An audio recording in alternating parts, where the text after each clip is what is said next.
Hello all and welcome to another Last Epoch video. My name is Bobo. Today we're in Champions Gate, west of Geoboria, and I'm gonna talk about my Manifest Armor build again. We're at the second part of the build where we use our Manifest Armor. See the damage here. He's pretty weak, my gear is pretty crappy. He hits for like 35 crits, but if I'm attacking, reducing the target's defenses with my Vengeance and then use my Void Cleave, he can bring pretty high crits. I don't know if he'll crit this time, but I've seen 100k crits. There was one there really quickly, but even his normal damage, you'll see he's hitting for like 30k, 84 there crit. It's because of the Void Cleave. It increases his attack a lot. So let's talk about gear, because that's the main part of our Manifest Armor. We started leveling with Rive. When we unlocked Forge Guard, we removed all our abilities and went for Vengeance because we want a melee character. If you want the range, the shield throw version, this is a different one. This is just the melee version. We went for Vengeance, Void Cleave, and Forge Strike. These three, all the damage is gonna come from the Void Cleave because of the Molten Blades. Basically what you want to Void Cleave is Molten Blades with Scorching Path and the extra charge. We want Forge Guard to summon more minions and making it instant. Last points I went in Heavy Strike for damage it applies to our weapon. Vengeance is defensive, we armor shred here, and we have a little bit of attack speed here and 5 bolster, so we take less damage. This build in total has 60% reduced damage almost all the time. 25 from here, 25 from here with the Anvil stance, and 10 from the Sentinel build. This is the Sentinel talent tree. We basically have time and fate to get some health and mana when we're using Vengeance. 48 point in Forge Guard, 10 points in Void Knight for Void Resist, Physical Resistant Health, and Paladin at Attunement, Health, Blind, and Endurance, and then I'll go for Attunement. I'll show a little bit Forge Guard again. We have 8 points in Physical Resistant Armor. This will make us super tanky. Some health here. These points are all for Hammer and Anvil. 8 points in Attunement, 10 points in base damage, and then movement, and 150 health for our minions. So let's talk about the gear. These gear will be worn by our Manifest Armor, so we want increased damage on it, base damage, crit. I will have a chart with everything here, put it on the side, and editing of what you want on the weapons.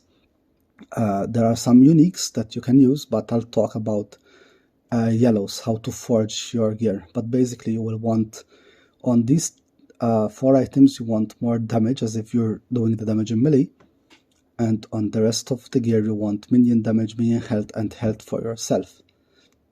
This is my gear, so as you see it's not really that strong, but you'll see how you need to upgrade it. I will put everything in the video. So for weapon, after you get your Forge Guard, you'll want to take either a sword or an axe. For Void Cleave, you can only use Void Cleave with a sword and an axe. For swords, there are actually 2 good swords you can use, which are the Odachi. It has 70 melee damage and up to 170 melee crit multiplier. Obviously you want to give it a prefix of crit, but I didn't find one like that, so I had to do 2 base damage. Or the Zweihander, which is less crit reliant, you have more damage, and physical penetration, which will deal more damage. For an axe, a really good axe is the Obsidian Axe, which has a lot of damage, increased physical damage, and then increased minion physical damage, which is good for both our Manifest Armor and our Forge Strike. Eventually you will want Lucerna. I will show you in my inventory. I'm saving some. Lucerna is this one here. It has, as you see, melee crit strike chance base up to 10%. If you hit Control Alt, you see the range is 6 to 10. And then we will buff it with more crit percent like this one. This has 19 base crit. Add plus the 5 from our Forge Guard, it makes it up to 23, which will increase our crit by base crit by a lot. Then we need a bit of crit multiplier to increase our crit. The problem with this weapon is that it's a mace, so we need to remove Void Cleave. But Void Cleave right now is our main source of damage, so unfortunately, to use the Lucerna we need better gear, more crit multiplier, and overall better gear, so we can actually do damage with it.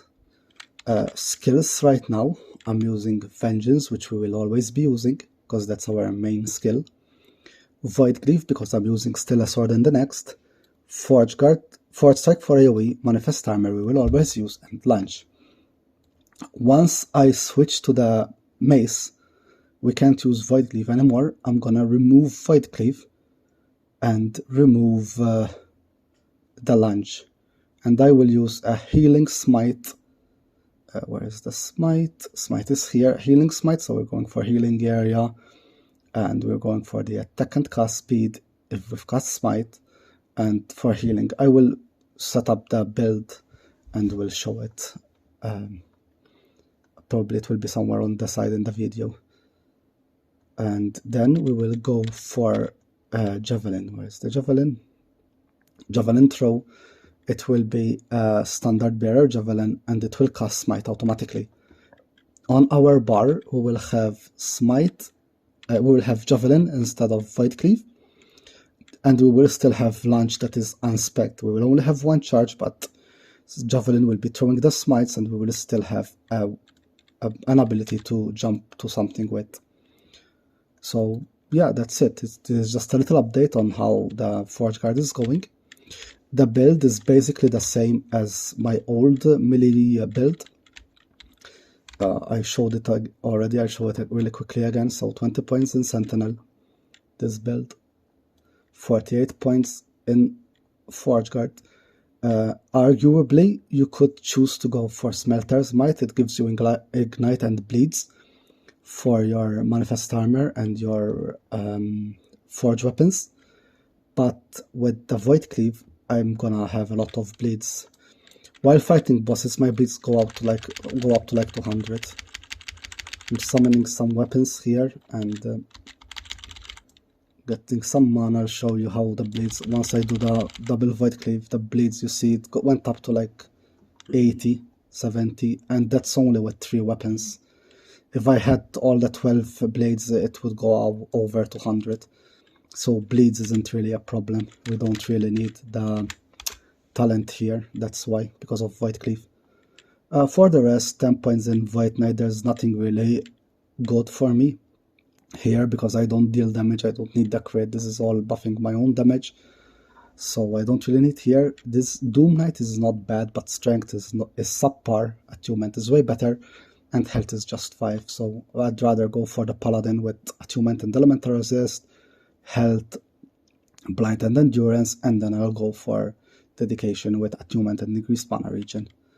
Anyway, I will stop this video here. It's just an update with the Void Cleave and my plan for what's going on next. And yeah, once I get a little bit more gear, I will do another video and show you how it's coming up. Thanks you all for watching. I hope your Forge Guard is going really well, and I'll see you next time. Bye guys.